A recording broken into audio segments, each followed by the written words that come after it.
ایک اور چیز ہمیں نا ان روایات کے ساتھ ایک اور بیہیویئر ہمیں نظر آ رہا ہوتا ہے کہ کچھ چیزیں ایسی ہوتی ہیں کہ ہم سمجھ رہے ہوتے ہیں جان بوجھ کے، ہمیں پتہ ہوتا ہے کہ اس چیز کو پریکٹس کرنا غلط ہے، ہمیں یہ چیز نہیں کرنی چاہیے، لیکن اس کے باوجود مصلحتاً یا لاشعوری طور پر ہم اس کی خود ساختہ دلیلیں اپنے آپ کو دے رہے ہوتے ہیں کہ ہمیں یہ چیز بدلنی نہ پڑے۔ تو اس چیز سے ہم کیسے بچ سکتے ہیں؟ آپ دیکھیں نا، رسول اللہ صلی اللہ علیہ وسلم نے ہمیں یہ بات سمجھائی ہے، اپنے رویے سے، اپنے قول سے بھی اور اپنے فعل سے بھی، اپنے عمل سے بھی یہ بات ہمیں سمجھائی ہے کہ معاشرے کے اندر جب کوئی علت پائی جاتی ہے تو آپ نے اپنے عمل کے ذریعے سے اس کا راستہ روکنا ہے۔ بالکل، بے شک۔ جتنا یعنی زبانی طور پر آپ کسی چیز سے نفرت کا اظہار کرتے رہیں اور وہ آپ کے عمل کا حصہ رہے تو وہ گندگی، وہ تعفن آپ کے معاشرے کے جسم سے باہر نہیں نکل سکتا۔ اس سے نکالنے کا ایک ہی طریقہ ہے کہ آپ عملی طور پر ایک اپنی مثال پیش کریں اس سے برات کی، اس سے علیحدہ ہونے کی، اور اس کو ریپلیس کریں کسی خیر پر مبنی چیز کے ساتھ۔ آپ یہ دیکھیں، رسول اللہ صلی اللہ علیہ وسلم جس معاشرے میں آئے وہاں پر کثرت کے ساتھ مختلف چیزوں کے اوپر جھوٹی قسم کھانے کی ایک روایت موجود تھی، اور عرب اس کے اوپر کوئی بہت زیادہ شرمندہ بھی نہیں ہوتے تھے، حتیٰ کہ اپنے جو معبود ہوتے تھے، عبادت کرنے جن کی وہ عبادت کیا کرتے تھے، ان تک کی قسمیں کھانے میں وہ عار محسوس نہیں کیا کرتے تھے۔ حضور کا اسوہ ہمیں یہ بتاتا ہے کہ میسرہ غلام جو حضرت خدیجہ الکبریٰ سلام اللہ علیہا کی طرف سے حضور کے ساتھ سفر تجارت کے اندر شریک ہیں،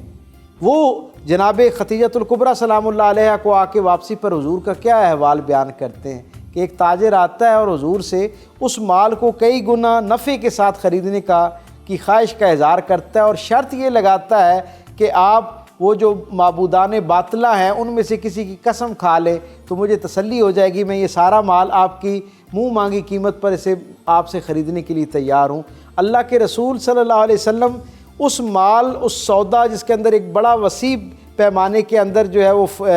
فائدہ ظاہری موجود تھا، اس سے دستبردار ہو جاتے ہیں اور یہ کہتے ہیں کہ اگر مجھے یہ جھوٹی قسم کھا کر اس کو بیچنا پڑ رہا ہے یا جھوٹے معبود کی قسم کھا کر بیچنا پڑ رہا ہے تو میں اسے کبھی بھی نہیں بیچوں گا۔ رسول اللہ صلی اللہ علیہ وسلم اس سے دستبردار ہو جاتے ہیں اور اس کو تحفہ، وہ سامان جو ہے وہ نہیں بیچتے۔ نتیجہ یہ ہوتا ہے کہ تھوڑی دیر کے بعد وہ منڈی میں گھومنے کے بعد سرکار دو عالم صلی اللہ علیہ وسلم کے پاس آتا ہے اور وہ کہتا ہے کہ جتنا مال آپ کے پاس اس وقت موجود ہے وہ بھی، اور جس کا آپ مجھ سے عہد و پیمان کر کے جائیں گے، میں اس کا بھی سارا جتنی رقم ہے وہ ساری کی ساری آپ کو ادا کرنے کو تیار ہوں، کیونکہ مجھے یقین ہو گیا ہے کہ جو جھوٹے خدا کی قسم کھانے کے عوض